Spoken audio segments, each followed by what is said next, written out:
Welcome to all of you guys. Hope you all are fine and happy. And this is Sakshi, class 9th exercise 4.1. So already हमने पहला और first part और second part का करवा दिया है, तो आप उसे चेक कर सकते हैं। ये हमारा क्वेश्चन का फोर्थ, फिफ्थ और सिक्स पार्ट है। तो यहाँ पे हमारा है x इज़ इक्वल 3y। तो x इज़ इक्वल 3y में x की टर्म क्या है, हमें यहाँ पर x की टर्म तो कुछ गिवन ही नहीं है, तो गिवन नहीं है तो यहाँ पे क्या करेंगे, हम x लिखेंगे। और यहाँ पर फिर क्या, हमारा y की टर्म क्या गिवन है, y की टर्म इस साइड हमारा 3y है, और ये इस साइड हमें लानी है, तो इस साइड लाने पर क्या होगा, माइनस में 3y हो जाएगा, राइट। यहाँ पे क्या होगा, माइनस में 3y। अब यहाँ पर हमारा कांस्टेंट टर्म गिवन नहीं है, तो कांस्टेंट टर्म जब भी नहीं दी होती है तो हम क्या मानते हैं, ज़ीरो एक्सेप्ट करते हैं, ज़ीरो उस प्लेस पे लिखते हैं। तो यहाँ पर क्या हो जाएगा हमारा प्लस ज़ीरो, और यहाँ इज इक्वल ज़ीरो। अब हम a और b और c का जो वैल्यू फाइंड आउट करेंगे, तो a की जो हमारा a की वैल्यू जो है, यानी x का कॉफिशिएंट हमें कुछ भी गिवन नहीं है, तो जब नहीं गिवन है तो वहाँ पर हम क्या मानते हैं, मतलब x की प्लेस पर हम एक ही मानते हैं ना, 1। तो 1 यहाँ पर हम क्या लिखेंगे, 1। और हमारा b की जो वैल्यू है, यानी कि y का जो कॉफिशिएंट है, y का जो मल्टीपल है वो क्या है, हमारा 3 है, यानी -3 है ना। तो यहाँ पर क्या करेंगे हम, -3। अब c हमारा कांस्टेंट है, लेकिन यहाँ पे गिवन नहीं है, और हमने अपनी साइड से क्या लिखा है, 0 है ना। तो c इज इक्वल क्या हो जाएगा, c का यहाँ पे 0 कांस्टेंट टर्म। तो यहाँ पे ये हो गया हमारा a और b और c हमारा सॉल्व हो गया, है ना। अब हम सेकेंड पार्ट पे मूव ऑन करते हैं। तो सेकेंड पार्ट पे जब जाते हैं तो यहाँ पे क्या होता है, 2x is equal -5y।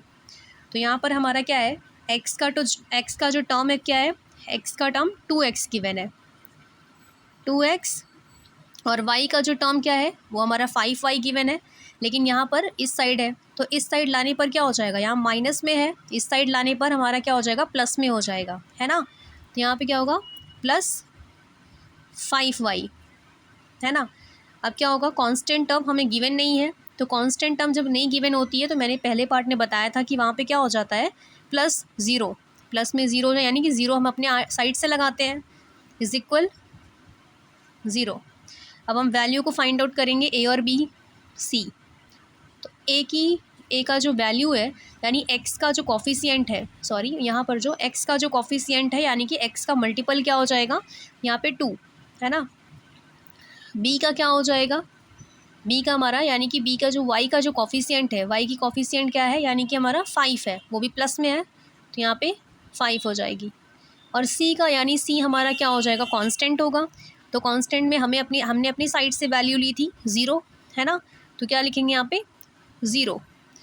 So hope तो यहाँ पर आपको समझ में आ रहा होगा ये चीज़, है ना। अब हम नेक्स्ट पार्ट पे मूव ऑन करते हैं। तो नेक्स्ट पार्ट हमारा क्या हो जाएगा, ये हमारा हो जाएगा 3x + 2 इज इक्वल 0। तो अब 3 की, यानी कि x का जो टर्म है हमारा क्या हो जाएगा, x का टर्म हमें गिवन है 3x, है ना। तो हम 3x कर लेते हैं, और y का टर्म हमें यहाँ पे गिवन नहीं है ना।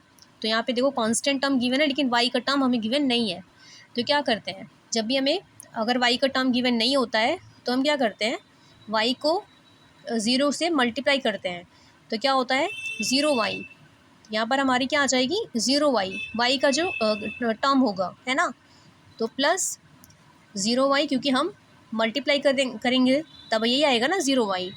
उसके बाद क्या होगा हमारा, अब हमारा कांस्टेंट टर्म गिवन है, कांस्टेंट टर्म हमारा क्या गिवन है, 2। तो +2 इज इक्वल 0, है ना। हमने जनरल फॉर्म में इसे लिख लिया, है ना, एग्जैक्ट जैसे हमने और पार्ट्स को किए थे वैसे ही। अब यहाँ पर इंडिकेट करना है a और b और c को। तो a हमारा क्या हो जाएगा, a का जो, यानी कि x का जो कॉफिशिएंट हो जाएगी वो हमें यहाँ पे गिवन है 3, है ना।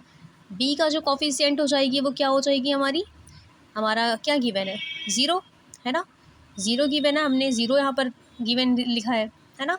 c का हमारा क्या होता है, c हमारा कांस्टेंट होता है, तो कांस्टेंट में हमारा क्या है, 2, यहाँ पे 2 लिखेंगे, है ना।